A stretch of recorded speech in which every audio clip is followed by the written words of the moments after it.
नमस्कार दोस्तों, भारत केंद्र के दूसरे एपिसोड में आपका स्वागत है। इस एपिसोड में हम जानेंगे कि व्यापार या फिर सैलराइड पर्सन को किस प्रकार से बैंक लोन करती है और उसमें क्या क्या डॉक्यूमेंट की ज़रूरत होती है। फर्स्ट, अगर हम सैलराइड प्रोफेशनल की बात करें तो सैलराइड प्रोफेशनल को अगर लोन की रिक्वायरमेंट सेट ऑफ जो डॉक्यूमेंट लगता है वो लगता है केवाईसी, जिसमें कि आपका आईडी प्रूफ, एड्रेस प्रूफ, जो कि आपका एक जो आई बटन में आपको लिंक मिल जाएगा, वहां से आप देख सकते हैं केवाईसी क्या होता है। KYC first. Second set of document जो लगता है वो होता है इनकम प्रूफ। इनकम प्रूफ में हम कस्टमर का 3 मंथ का सैलरी स्लिप और उनका 2 इयर्स का फॉर्म 16, ये डिपेंड करता है bank to bank and NBFC to NBFC कितने साल का उनको वेंटेज चाहिए, और उनका कंपनी का आईडी प्रूफ एंड उनका अपॉइंटमेंट लेटर, और अगर रिसेंटली ज्वाइंड है तो 6 महीने के अंदर है तो उनका previously resignation and new appointment, ये दोनों रिक्वायरमेंट होता है इनकम प्रूफ में। नेक्स्ट सेट ऑफ डॉक्यूमेंट की अगर हम बात करें तो वो होता है बैंकिंग। बैंकिंग में कस्टमर का अगर वो सैलरीड है तो सैलरी अकाउंट स्टेटमेंट 6 मंथ का प्लस उनके ऑल अदर लोन स्टेटमेंट या उनके ऑल अदर क्रेडिट जो भी वो लिए हुए हैं, क्रेडिट फैसिलिटी जो भी बैंक या एनबीएफसी से अवाइल किए हुए हैं, उनके स्टेटमेंट्स। उससे हम ये असेस करते हैं कि सामने वाले बंदे का अभी प्रेजेंटली ईएमआई कितना जो है वो पे कर रहा है।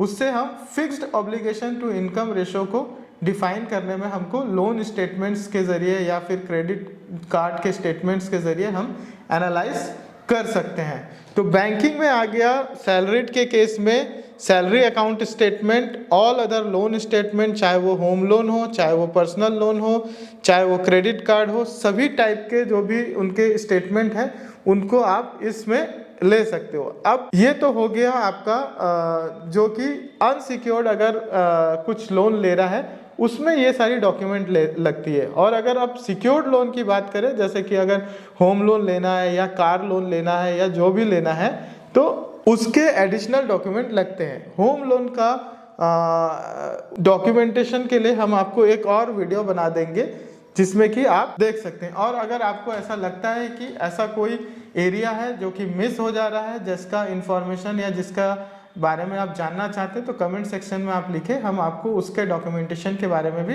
बता देंगे। अब आ जाते हैं सेल्फ एम्प्लॉयड के केस में क्या क्या डॉक्यूमेंट लगता है।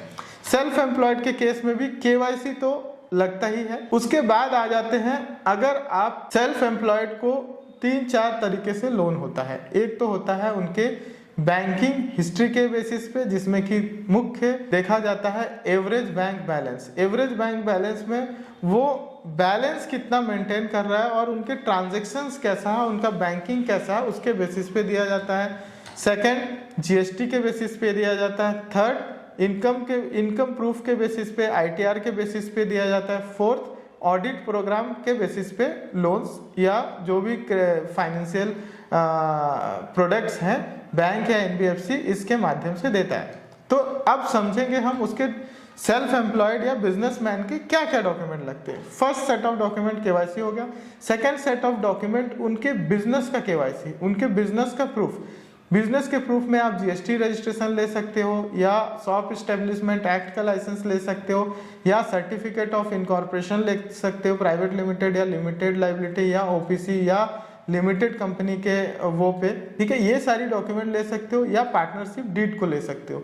इससे उनका बिजनेस वेंटेज और बिजनेस केवाईसी हो जाएगा। बिजनेस का आपको इलेक्ट्रिसिटी जैसे बिजनेस जो एड्रेस है वो मेंशन होना चाहिए और बिजनेस का नाम उसमें मेंशन होना चाहिए, तभी इसको बिजनेस का केवाईसी के माध्यम से लिया जाएगा। सेकेंड सेट ऑफ डॉक्यूमेंट अगर हम बात करें वो हो जाता है इनकम डॉक्स। इनकम डॉक्स में अब कंपनी या बिजनेस या सेल्फ एम्प्लॉयड के वो में देखा जाता है कि वो टोटल साल भर में व्यापार कितना करता है। अब व्यापार को वेरीफाई करने के लिए बहुत सारे टाइप के चीजें होते हैं, जैसे जीएसटी से आप पूरा उनका जीएसटीआर 3B अगर आप लेते हैं तो जीएसटीआर 3B में से आप उनका टर्नओवर को पता कर सकते हैं कि स्टेटमेंट से उनके कितने सेल्स हो रहे हैं, सेल्स के कितने पैसे आ रहे हैं, उससे आप उनका बिजनेस को वेरीफाई कर सकते हैं। दूसरा चीज ITR, उस ITR में लिखा रहता है income from business and profession under section 44AD। ये जो इनकम होता है कंप्यूटेशन में मिलेगा आपको ITR के,